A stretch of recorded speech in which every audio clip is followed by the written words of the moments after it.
Hi everyone, thanks for joining us today. My name is Rachel Boyle. I'm the Executive Director at the New Zealand Chamber in Singapore. And it's my pleasure today to introduce Yeston Keys, Farid bin Salam and Nicole O from Overdose here in Singapore. They're going to take us through the fundamentals of digital commerce.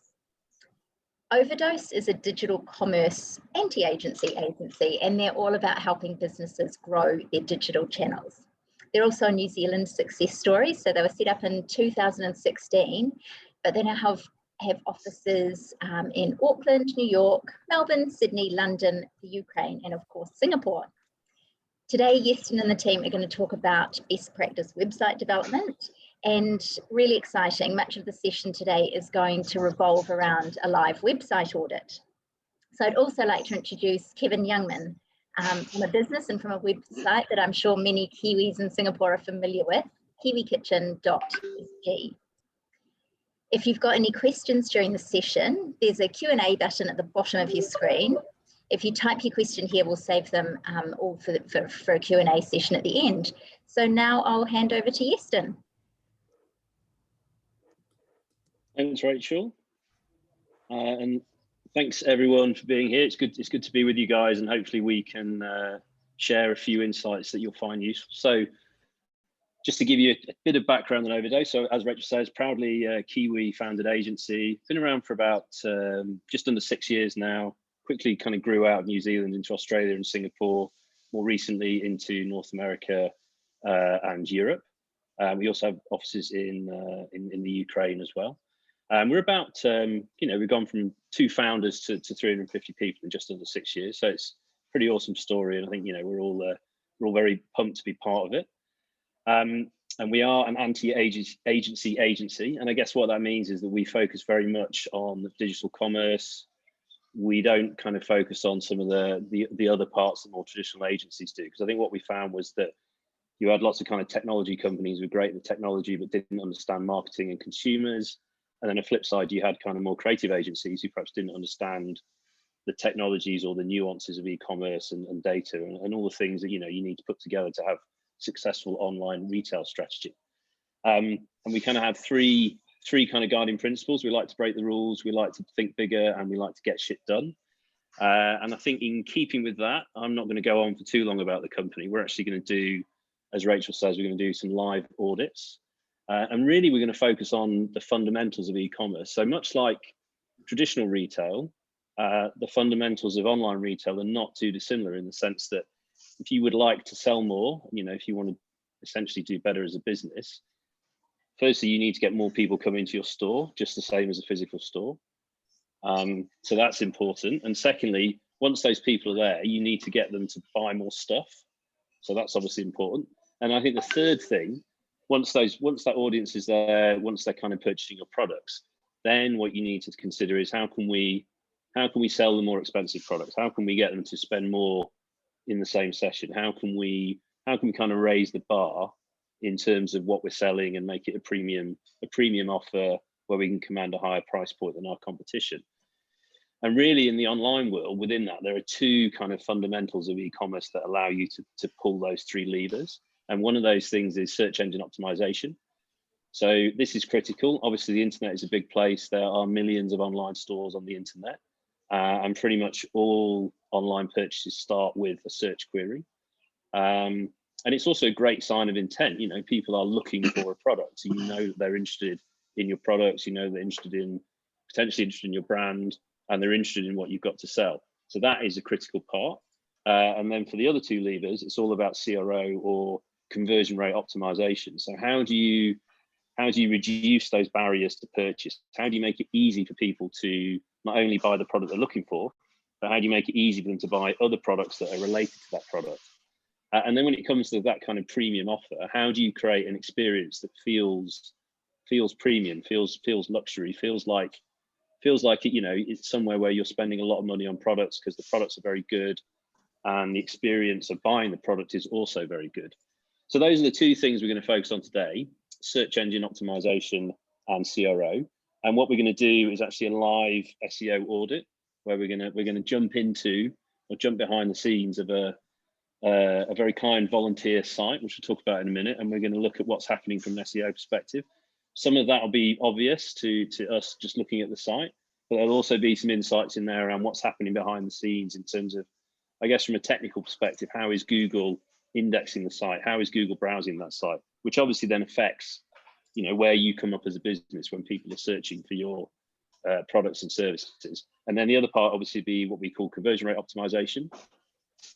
And that's where Farad is going to look at the site. He's going to look at how is best practice being employed.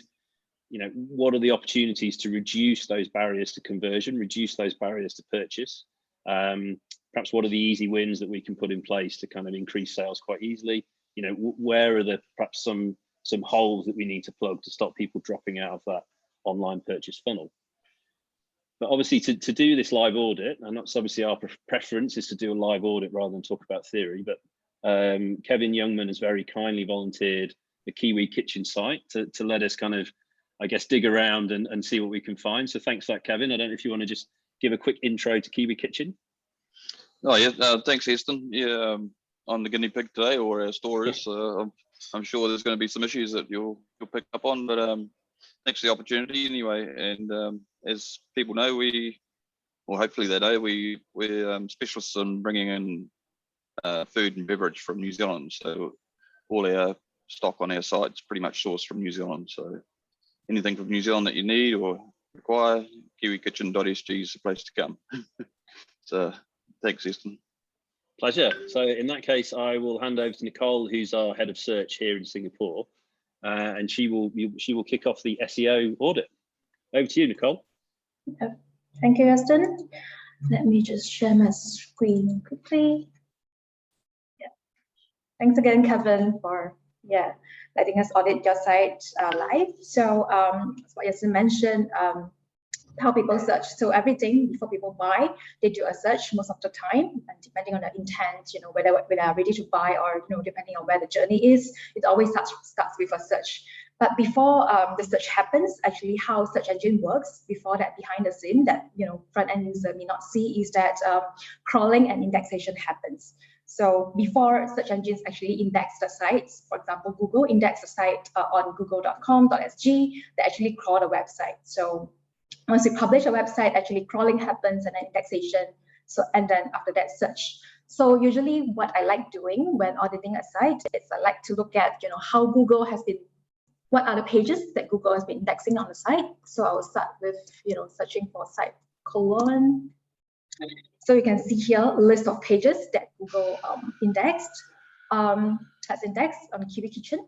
And, you know, immediately we can see that there are a lot of teen content pages with teen content that are being indexed. I'll just quickly open up this example. These are, so currently I've looked at the site structure. We have, you know, if it's under product category, we have product category slug in there. And then if it's a product, we have /product in there. But these pages seems to be, you know, a legacy page that's published in 2017, but Google's been indexing it. And then these as well, for another example. It's very teen content, and it does not help users because it does not provide a lot of information. It just says, it just basically shows a picture. It doesn't tell me, you know, if I want to buy this product, how can I buy it? There's no e-commerce features enabled on this page. And these are just a few examples, right? You can see there are quite a number of it. So and off the bat, we can see all these teen content pages are being indexed. So from an SEO perspective, this is not encouraged because these are teen content and it will affect our crawl budget. So what does crawl budget means is that, you know, crawl budget is the number of pages that Google wants to crawl within a specific time frame. So essentially the attention that Google gives to every website, because there's so many websites on the web. They wanted to make sure that they treat every website equally. When they crawl the site, they will index the most important pages.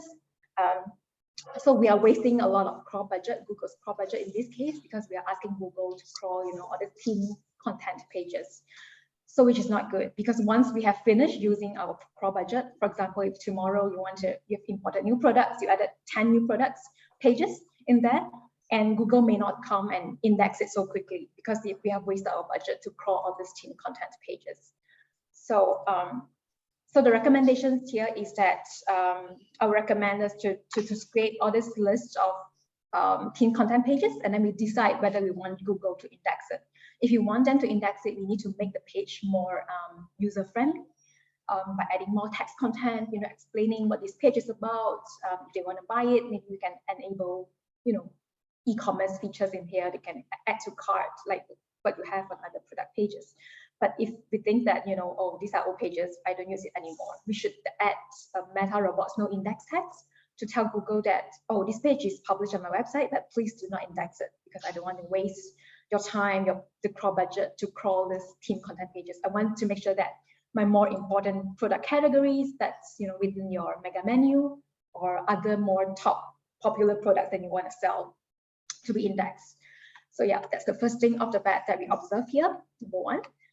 This is, right now, this is very common in e-commerce, on e-commerce websites. Sometimes, there are pages, there are websites with thousands of, search queries. They make search, when users make a search on a website, it generates, basically, for example, it generates a new URL, right? Search query is equal to test or other products, for example. So it generates thousands of URLs like this. So we also need to tell Google, please do not index these pages. But the good news is that I don't see this issue on Kiwi Kitchen, so that's all good. It's just that we need to look at these theme content pages. So that's crawling and indexation. So you guys index this theme content. And second thing that I observe is that, again, off the bat, meta titles. So this is titles and descriptions are underutilized in some cases. For example, this homepage meta title, Kiwi Kitchen, duplicated twice. We could have used it. Meta title is one of the SEO ranking factors, so we could have utilized, and it has character limits, and it's being underutilized. We repeated the same keyword twice. It could be used for other more important keywords. For example, if you want to rank for groceries online, buy groceries online, source directly from New Zealand, we can add some keywords in here that people are searching for to help us to boost rankings, to take our SEO performance to another level, because it's one of the SEO ranking factor. And another thing, so I think meta description is okay for homepage, but one thing is that I noticed for the rest of the pages, product category pages, we have bakery, we have Halloween and stuff like that. Meta description is underutilized. You can see all these archives actually, meta titles first. All these archives, they are WordPress default meta titles, right? If you don't set the specific ones, they will just, generate a default one for you. So yeah, we are using a default one. Again, there's optimization opportunity in there. We can, here says, bakery archives. If I am a new user, if I'm not aware of, of the brand, what Kiwi Kitchen does, are you trying to sell me bakery recipes or, bakery products, bakery appliances, so we can better optimize this text. That's number one. And number two is that, meta description as well. Meta description, from an SEO ranking perspective, it may not have weightage, it's not one of the ranking factors, but it definitely affects how users click through to your website. Sometimes when I search for a keyword, there are so many pages that are being ranked on page one. How do I entice user, instead of clicking to competitors, how do I entice user to click to Kiwi Kitchen? So that's a two-liner kind of elevator pitch for your brand. So it's underutilized as well. We can see here, alcohol archives, this is the alcohol page, but we can see, we have current supplies of with brewed chocolate milk. So it's not quite relevant to alcohol, milk and about 7% alcohol. So again, that's optimization opportunity there in terms of meta description. So our SEO process, usually we would help clients, to do a thorough keyword research to understand how users have been searching, how users in Singapore have been searching, how are they searching for, products, and what are the search terms that they use when, in the whole buying journey. So that keyword research that we've done could help to inform how should we structure, how should we write our titles and descriptions. We wanted to make sure that we optimize towards keywords with high searches, with high, search demand, so that we can rank better for, more generic terms. So that's two. Another thing, that I noticed on your website is that, let me just click to a product category. right?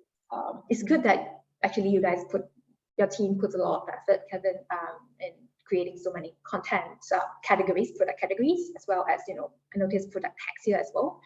Like if I want to search for, Bluebird is a brand here, right? You have the product tag in Bluebird, products that is Bluebird specific. But placing all these product tags actually within the body content or even, footer here, does not give Google or other search engines a strong signal to rank this page higher, because how Google evaluate, how important a page is that it's best to put it in your header menu. So here, mega menu, or if you call it. So it's another consideration that we could consider putting important brand pages within your mega menu.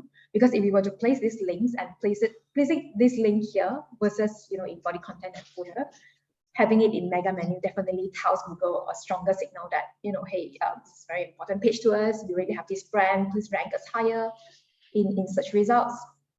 So again, that's how you structure the website. That's some optimization opportunity there that we can do as well. But it's good that you already have this product set up, so should be an easy fix to just include it here. Maybe like shop by brands, and then you list all the important brands or popular brands in there in your mega menu. So that's another thing that I would recommend you to do as well. Next up, it's content. Okay, so obviously every e-commerce website, they have product categories, they have product listings for users to buy. But what makes us stand out, it's how Google differentiate each brand is through content. Because again, as I mentioned, every website has their own products. If you want to stand out among the competition, if you want to rank higher for more generic keywords, for example, snacks or gluten-free products, right? It's important to have content. You can place it, above the below the fold or above the fold. Above the fold means content that users can see before without any scrolling. So category content is another thing that I would recommend you guys to do, because it's a tried and tested method. We have always been asking our clients to create category content, especially on pages that are important for our clients. Sometimes clients rank on positions on page 2, for example. How do we boost up the rankings to page 1, for example? We really recommend clients to insert category content in there. It could be FAQs, like how do you source the products, or how do you import it? Like, for example, product FAQs that your customers ask, or just one paragraph, elaborating these products, product categories and stuff like that. Introducing, why are you selecting these brands over the other, or because these brands have reputation for it, for example. So yeah, I think content could help to boost the SEO visibility and rankings as well. Another thing that I would recommend in terms of things that we can do on the website is internal linking. So internal linking is another thing that we can do. It's another quick SEO fix that we can do without depending on others to link to us. So obviously, SEO, not just on-page optimization, we also have off-page, right? So off-page refers to how many links that people are linking to you. But we can improve our linking internally by actually including maybe a section below, like you may also like, for example, if people search for this Pinot Noir or Oyster Bay, if people land on these products, you can actually display other Oyster Bay or Pinot Noir product links as well. So it helps to spread the link juice within your website evenly. It helps to tell Google that these are all semantically related products. That's why we are linking it to each other. It has link benefits. It also gives Google a stronger signal to help them to identify better the relationship between each of these products. So that's another thing. And I'm sure Farid will agree, because if you place, you may also like kind of product listings here. It would also help to upsell and even cross-sell your products. Sometimes people, if they really love it and they notice, oh, we have a lot of Oyster Bay kind of wine, they will buy it all together in the same page as well. So that's another thing that I would recommend. For e-commerce, I also understand that your target audience are all female, mostly female. So I think take it from me, I read reviews before I buy a product online for new users. So I think we could also introduce reviews as well. Your website is using WooCommerce. I think this should be easy fix. You can just easily enable enable reviews feature on the website through the back end. Just select the option, enable users to post reviews in there, so that it would help new users to better guide their journey as well. Also, once you have the reviews set up, for example, we can do schema markups for the reviews. So this is another thing that as you look at for e-commerce website is that structured data. Structured data. So structured data is a code that we implement on the website in the back end for Google to understand, or search engines to understand exactly what is the page about. For example, I can see that on product page, you actually have web page, breadcrumb, and product schema being implemented, which is good. It tells Google that this page is a product. So there are a lot of different types of schema markup that we can do, or structured data that we can do. For example, it can be recipes, it can be authors, and stuff like that. And this one, we clearly are telling Google that we are a product page for this Bluebird chisels, right? But one thing that I recommend doing is to have rating reviews in there, because once we implement it, if this page is being ranked on page 1, Google will show how many stars this product is getting. So again, that's another SEO benefits. For example, if you get 5 reviews for this product, right? It basically displays 5 stars in there, and users tend to click to our products better. It will help to improve click-through rate as well. Another thing that we recommend to implement is that brand as well. So we have the product schema markup being done, but we didn't specifically tell Google, what's this brand, which is Bluebird, is not implemented in here. So there's another thing that I would recommend you guys to implement too, because it would help Google to better understand the products and display more.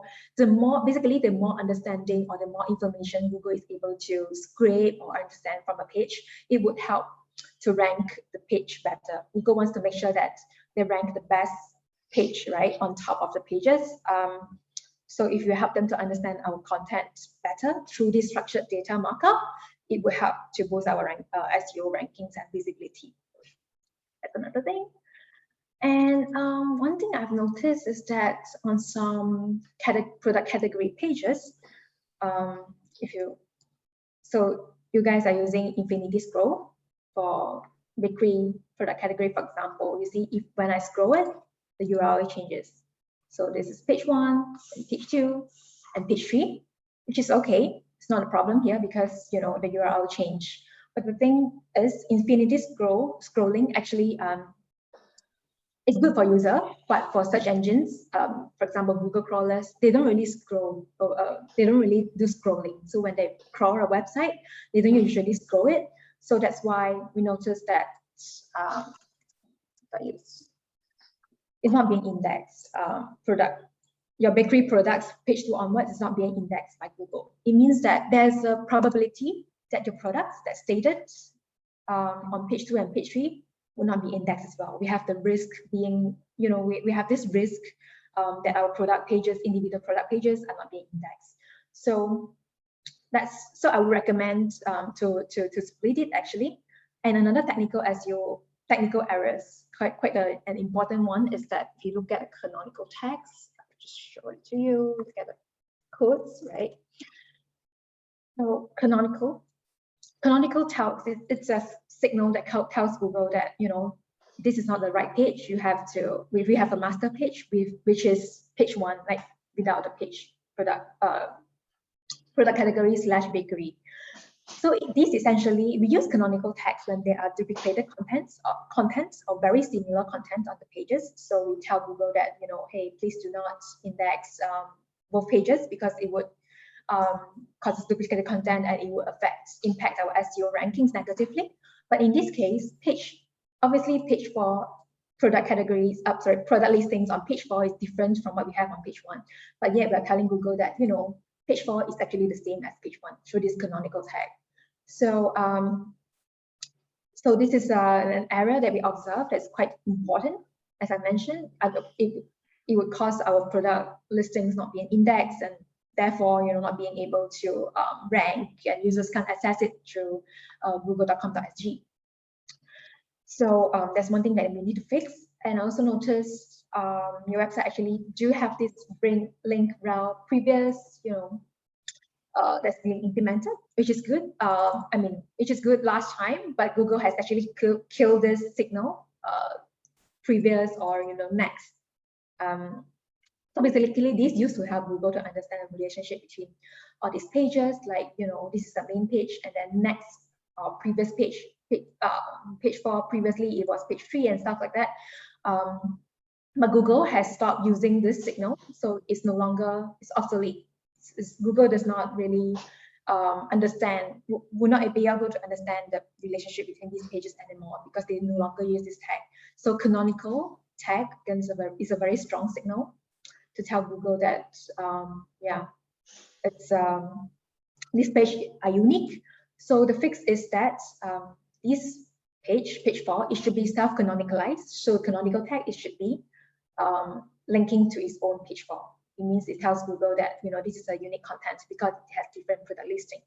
So yeah, that's another technical SEO. That's one of the technical SEO issues that we see off the bat.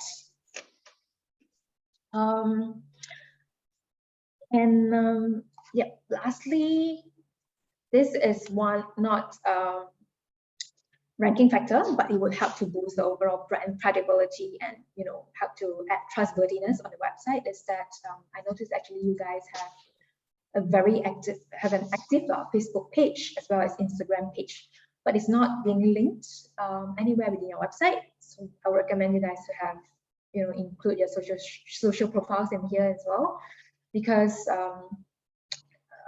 Google look at the overall brand credibility and trustworthiness. If you guys can include this, it could help to improve your overall overall credibility. And another thing is that under the contact, not just contact page actually, contact us page. Notice actually there's an address here as well, but it's not stated on the website as well. Again, this is one thing that, especially for e-commerce, it involves payment online. So Google will look at how easy for users to contact your business. For example, do you have a phone number? Do you have a physical address that user can reach out to you? For example, if there's any concerns on their delivery on their orders and stuff like that. So all these little signals, it's very easy fix. Just adding social profiles, just adding your address in there actually have to boost your credibility again. Not just for search engines, but for users as well. If they are new to your brand, I bought something on your website, I just wanted to make sure that if there's anything, phone number is here, how can I reach out to you guys? If you have a business address, I assume you have it because I saw it on your Instagram page, on your Facebook page. So it's good. It would be good to include it as well. So I think that's me. I will, hand it over to Farid. Thanks, Nicole. Just before you jump in, Farid, I'll just do a super quick recap. And obviously we've got one question there as well, which I think we can cover off. So obviously, the importance of search, how customers are finding your site and your products. Google has a huge job to do in terms of every time you type a word in, Google looks at a lot of different options before it decides how to rank the results. And obviously all the things that we've shared today, these are all important kind of tweaks, both on top of the site and the content and under the hood to ensure that Google, when Google looks at your site, it's happy to kind of bring that up the page in terms of results. And I think there's a good question here around crawl budget. When Google looks at a site, it will only spend a certain amount of time looking at the site. And if Google finds it hard to look through the whole site, if it's kind of forced to look at the same pages again and again and again, it will just move on to the next site. So you could have loads of great content, but Google doesn't see it because it's too hard to, it basically gets bored and moves on to the next site. Oh, there's another question here. How do you tell Google not to index the site? I'll let you answer that one, Nicole. All right, sure thing. Let me just share my screen quickly again. I remember. Yep. Can you guys see my screen? All right. I think hang on, that's an example here on Kiwi Kitchen that I can use straight away. My account, if I remember correctly, it's not indexed. So how can we, it's okay, never mind. So how can we not index a tag? It's through this meta robots tag. So you can see it here. I will just make it larger. Within a HTML page, you can actually tell Google whether to index or not. So through this meta name equals to robots, meta robots tag. So in this case, we want Google to, index this contact us page. That's why we put an index here. But if you don't want Google to index it, you should put it no index here. You should put a no index on page specific, page level specific. But if let's say if you do not want Google to index your website, entire website, you can quick one. Instead of adding meta robots no index tag one by one to all the pages, that's also a quick way to do it is through these robots tags. So in this case, we disallow nothing. It means that we want Google to crawl it, but if you don't want Google to crawl the whole site, you can disallow / put a / in there. So there are two ways, these robots tags, and another one is through this meta robots tags on the page level. Yeah, I hope it answers the question. Awesome, thanks, Nicole. So Farah's now going to take a look at some of his, I guess, conversion rate optimization observations.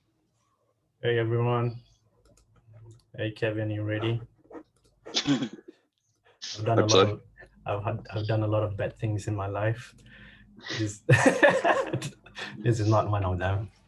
Okay, so what I want everyone to get from this CR audit today is here are the main takeaways. I want to introduce the rock stars of every website. All right, rock stars of every website. They're the footer, the navigation, and also, sorry, this should be the search. So well-organized rock stars makes an awesome rock band. Second, content is king. So whatever you do with content, that's definitely going to show up on SEO rankings. And then what we want to have on a website is to have these guided journeys for every user. So these are the three main takeaways that I want everyone to have during this audit. So let's start with the website itself. Let's start with the search experience. Right, so search is a critical tool to get right. It's a method to navigate products where the users have complete control, but there are also a lot of risks in that. Like for example, a user may have misspellings, and then you may lead them to a no display page. So this is why search is one of the important features of a website. So what we have over here, Kiwi Kitchen is doing the right thing. David Hasselhoff says okay, because you guys have this search suggest. The smart search suggests. This is what we always recommend to all our clients. But on the flip side, when we do website, you gotta also consider even the mobile experience, right? So on mobile, the search is hidden. We don't want that. What we want is something like what JB Hi-Fi is doing, right? The search is readily there. So you decrease user investment on clicks. So what they need to do is just click one time and then type in something that they want. Instead of clicking twice, I need to click once, and then another time on the search bar to search for a product. Cool. So this is what I'm gonna talk about next. This is really important, right? Because I search bread, for example, and we have all this David Hasselhoff endorsed search suggest. This is awesome. But what happens if I type in BRID, bread? So this is what appears on Kiwi Kitchen. This is something that we don't want. But anything that you see, when you see a blank page, it might redirect the users to another website because they can't find what they want. We don't want that. We see this as an opportunity to push products, right? So what we want is to have, push product. For example, Lily's Kitchen, you see over here. First, they acknowledge that it's a misspelled error. Sorry, we couldn't find any matching results. And then they have the rectification approach. So you may type in something wrongly, but try searching again. And then this is the most important one. You want to push other products. You just don't want to display an empty page. That's what we don't want. Cool. So an alternative is to have an awesome search tool, right? It's smart enough to recognize spelling errors. So they make suggestions to products that have a similar name. So what I mean by that is here are some good features. This endorsed by Ron Atkinson. Some features of a good search, right? This I'm pushing Algolia. So what we want to have is query suggestions. That's what Kiwi Kitchen has right now. That's awesome. Second, we want a federated search. It means it searches products and also content. Third, you want the search tool. It's smart for you. So it's got analytics and all these customizations. So example of this thing happening for JD Sports. This is what they're doing. When a user just clicks on that search tool, this is what happens. You see this search query suggest, even before they type anything. So we've got trending, we've got recent searches, and then we got recently viewed based on the user behavior. Second, federated search. They're searching everything on the site. They've got different products. They're showing you the top 3 items and also your recently viewed. Here's another example of a federated search.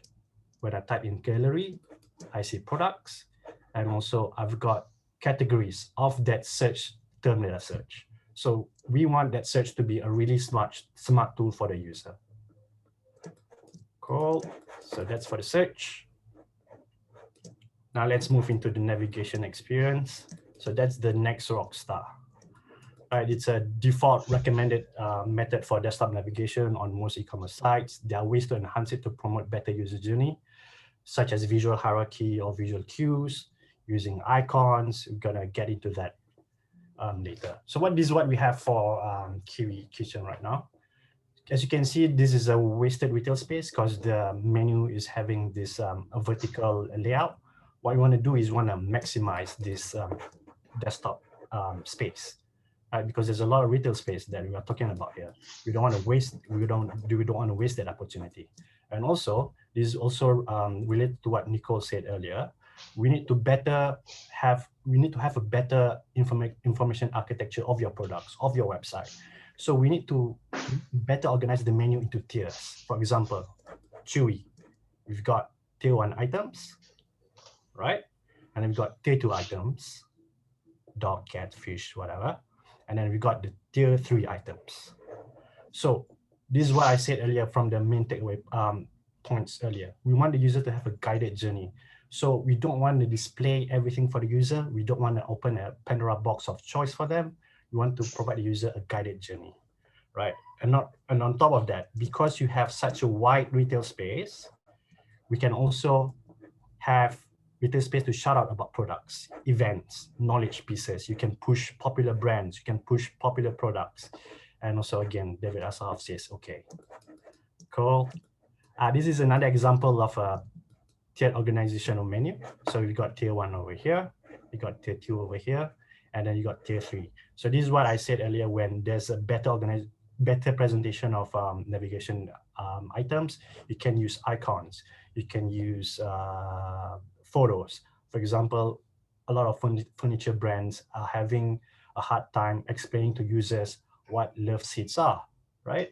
So instead of just typing in content, you don't have space for that, you use photos to explain those kind of terms where it's only relevant to those who know furniture. So that's for the navigation menu. Okay, this is one important point also for the mobile experience. So what we see on mobile, right, instead of using accordion is also, it's one way, but also can I suggest another way of organizing the menu? It's called the card slide out menu. So we've got the first tier over here, men and women, and then the tier 2 over here, new in, top men clothing. And then when I click on a tier 2 item, I click that, slides out in the card, so it's a guided journey. So I'm locked into new in, and I can see the tier 3 items. So we want to think of the journey both on desktop and also on mobile. Cool. And then the last rock star is the importance of the footer. So footers are often overlooked by e-commerce websites, but they are one of the 3 constant features of a user journey besides the header and navigation. So footers are definitely the place where you want to get acquisitions, you want to shout about USPs. So you can see over here, these guys, they're shouting about the USPs, right? It's premium quality. We're having premium quality products. We've got free shipping. We've got 100% secure checkout. We've got 12-month warranty. All these features are consistent throughout the user journey when they're browsing through the site. So every time they scroll and then they scroll down, they get reminded of your USPs.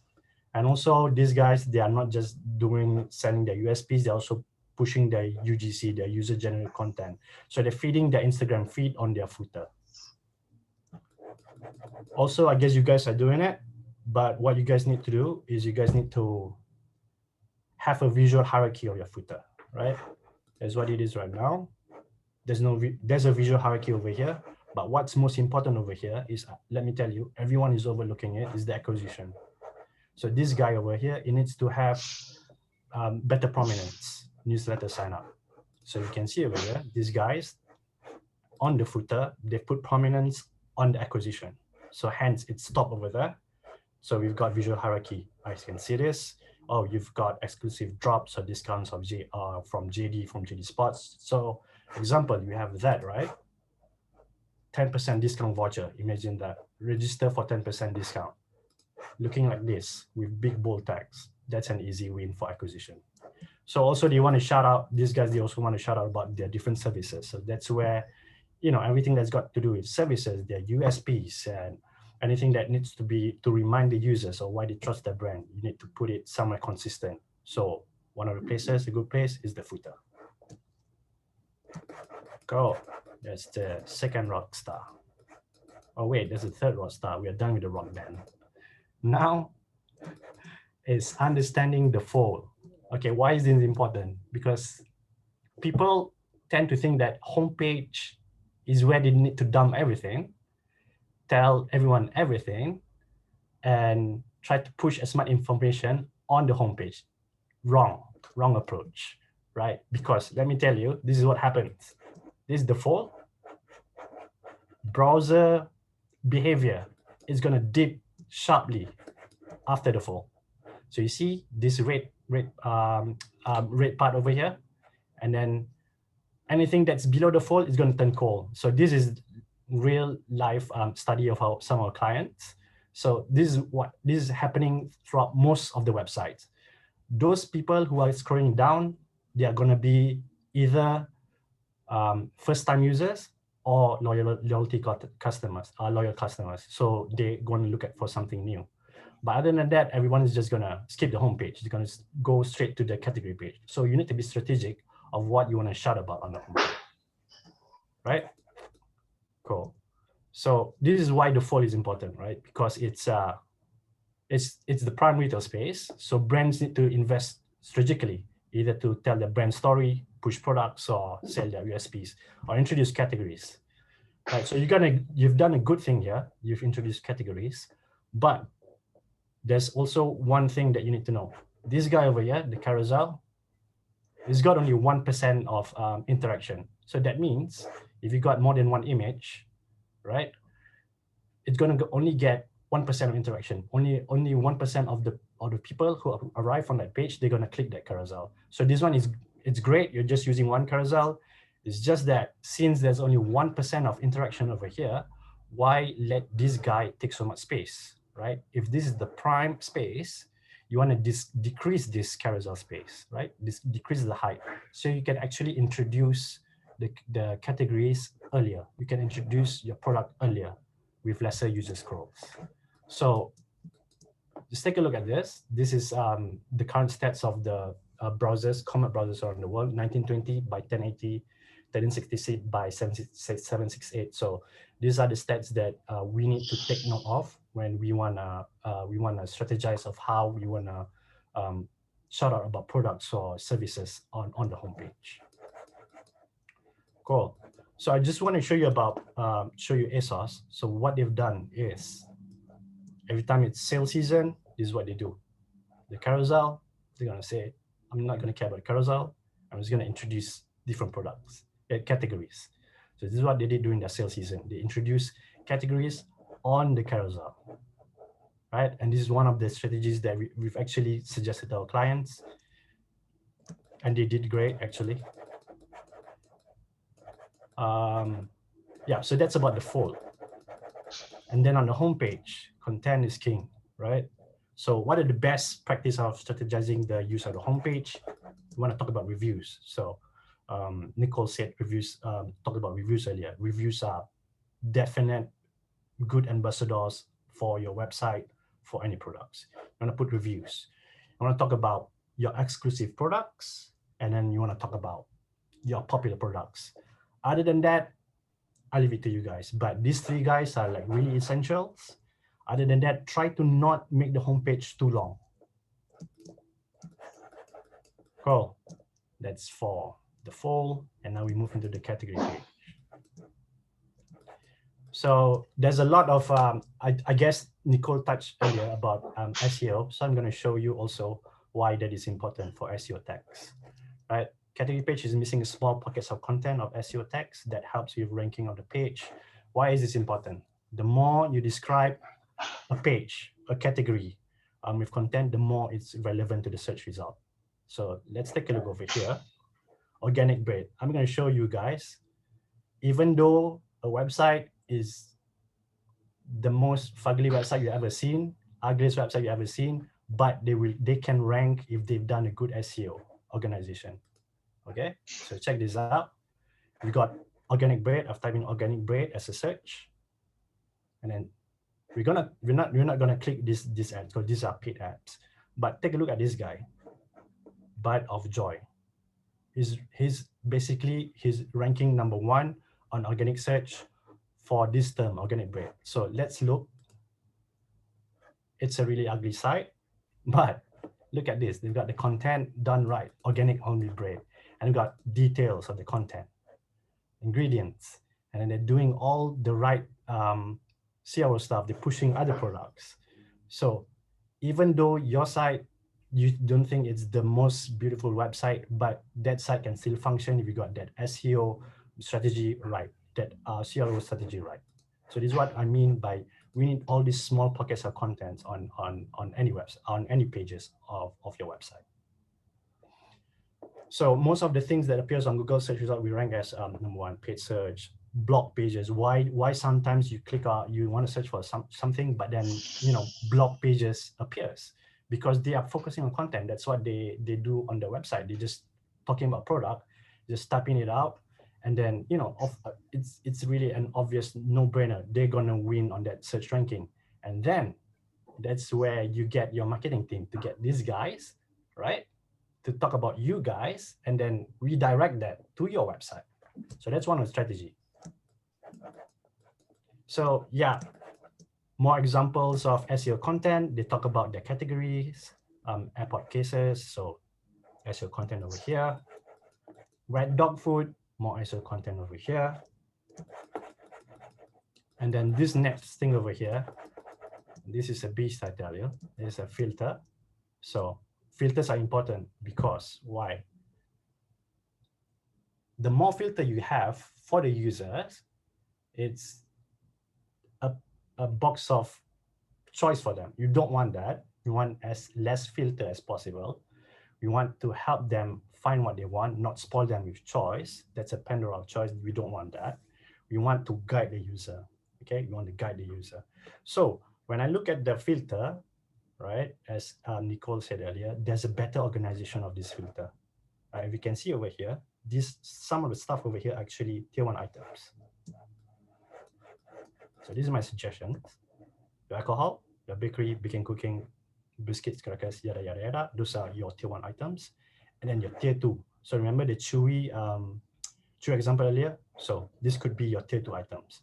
So when a user clicks, all you need to do for bread is just focus on the filter for bread. For example, the bread can be organic, the bread can be wholemeal, or bread can be gluten-free. So those are the filters that you want. The characteristics of the bread, the key benefits of bread, or something like that. Not these guys, not baking, cooking. You don't want to do this for the users. You can see over here, these guys are doing furniture. So you can see over here, you don't have work from home or storage over or outdoors. They're going to keep that in the menu items. But the filter, basically, it's all about the characteristics of product. So you got color, you got price, the brand, designer, in stock. So there's a need for Kiwi Kitchen to organize that information. Talking more about the category page. So these are some of the strategies that we normally propose to our clients. A category page is going to be just pulling bite-sized information from the product page, right? It's just a bite-sized version of the product page. Other than that, they're no different. So how can we make it different? Better organization menu, and then you want to strategize the grids with panels such as pushing pushing marketing deals, or you want to push any services. So these are some of the ways that you can utilize the grid.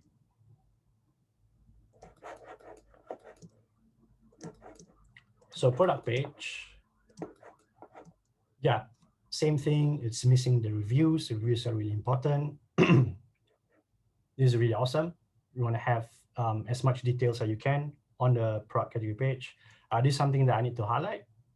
So when I click add to cart, so having user journey, you want to have a consistent user journey. So if you can see, if you add to cart over here, and then suddenly the plus and minus, they kind of switch places. So this is something that it's a low hanging fruit. It's a quick win for you. You might want to change that position. And also it's missing a review section. So reviews are really important. And on product page, it's a definite must to push other products, cross-sell, or push bundles. Buy, for example, I'm buying this Heinz seriously good tartar sauce. You want to push, for example, bread or vegetable with it. So that's like, you may also need, or you want to use similar, choose to push similar products as Heinz. You want to push other brands. So all these are strategies that can increase your basket size. So let's look over here. They got reviews over here. They got tell friends over here. Why this is great? Because this is free marketing tool for you guys. A user can just click share on your Facebook. It's free marketing for you. You let the people do the work for you. So key benefits. If you have the capacity to provide key benefits for any product, so just do it, because these are things that help a user convert. If, for example, if I see this is an organic or it's gluten-free, they might push me to convert. Also, important feature for PDP is to provide the delivery options. I don't know if it's relevant for Kiwi, but it might be relevant for any other businesses that there's in the top right now. So, for example, these guys, they're talking about their lead delivery time. They need 18 to 20 weeks. So this is some good information for the users to know roughly this around the time that I get my product. Same thing, description, detailed description, good for SEO. And review section. So I understand if there's no resource for this to provide review, but some of the stuff that we might suggest to some of our brands is incentivize for users to leave reviews, and then they might come and leave reviews. Also, if you get a bad review, it's better not to hide it. It depends on the situation. Sometimes we suggest better not to hide it, but respond to it. So you might get a better feedback. Shopping cart. Our industry standard. These guys over here, they're definitely on the right side. So you don't want to have this below. You want a user to look at what they want, look at what they have, and then straight away go to checkout. You want to push, when they're at the shopping cart, you want to push them to that checkout page. So having them scrolling down the page, that's not recommended. We want this guy over here, this module over here on the right side. Yeah, for example, like this. So you want to check out over here. And this is also another strategy, right?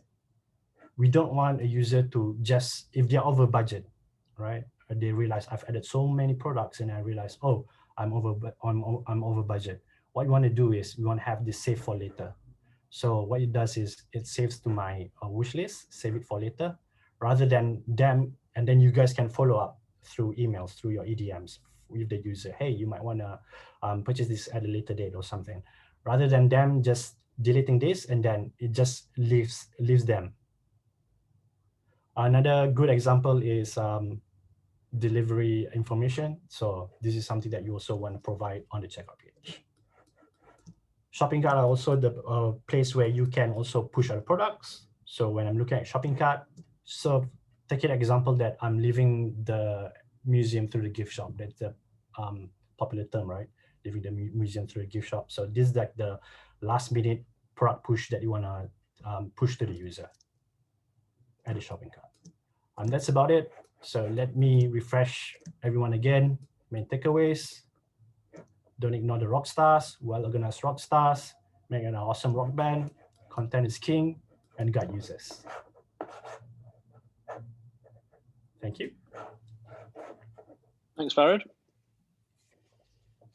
So obviously great to have some questions. I think we've got 2 already, but please feel free to submit some more. So I think the first one is, how would you prioritize and how do you show ROI for this type of work? And also, how do you quantify the dollar opportunity this work could create? So typically we would start with, using the search engine optimization and search research. We would look at the total audience size. So look at how many people are actually searching for the products that your store stocks. And then we would look at, okay, in terms of your competitors, how are your competitors also ranking for those search terms? So that could be very specific things like Kiwi snacks, or it could be less specific things just like snacks. And then we would see, okay, actually, say, for example, comparing Kiwi Kitchen to Little Farms, we could say that Little Farms is dominating 90% of the search traffic around this term. So why is that happening? And also there's then an opportunity for Kiwi Kitchen to take some of that traffic and, basically essentially steal some of that share of attention. So then we would think about, okay, if we can increase the traffic to the site through that action, that will increase the number of visitors by XXX. And then assuming that 1 in every 10 visitors spends $5, we would say, okay, well, if we'd increase the number of visitors, that's how we would then, calculate the potential increase in sales from the back of that action.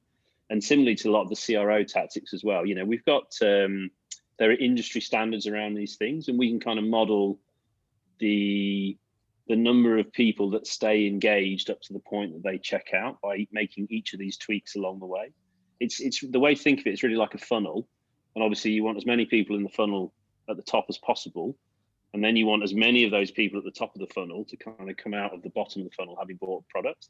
And the trick is to make sure that they don't drop off along the way. And also use those opportunities to kind of keep them in that funnel.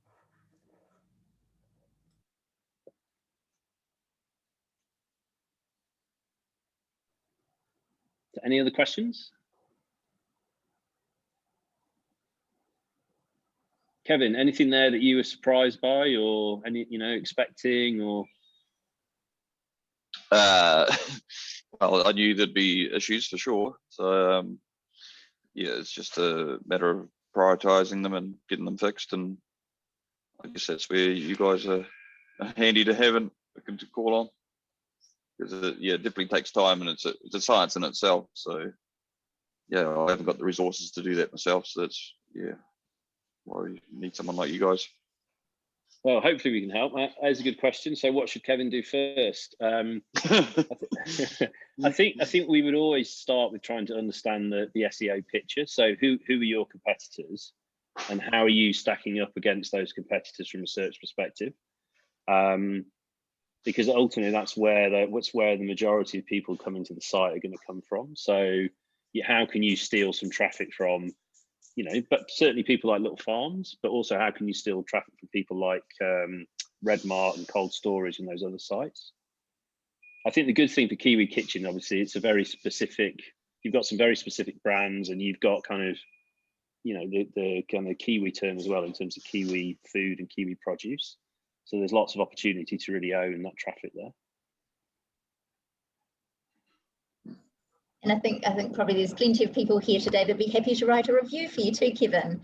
So you did want to implement the review opportunity, Yeah, for sure. you could do. So I think we've kind of touched on all the questions there. Thanks, Overdose, for your comprehensive look into SEO and CRO, and you know, particularly what Kiwi Kitchen can do to improve. But for me, it was really interesting hearing kind of the science and the strategy behind what I see on a lot of websites I go to. So just understanding why they're like they are, and so I hope everyone here has taken something away today and got something they can fix or start doing on their own websites. So Yeston, Nicole and Fareed, thanks so much for your expertise today. Kevin, thank you for agreeing to let us have a look at Kiwi Kitchen. And yeah, on behalf of everyone attending today, thanks so much. Thanks for having us and thanks for attending. Yeah, cheers. Cool. Thanks. See you later. Thanks everyone. Bye bye.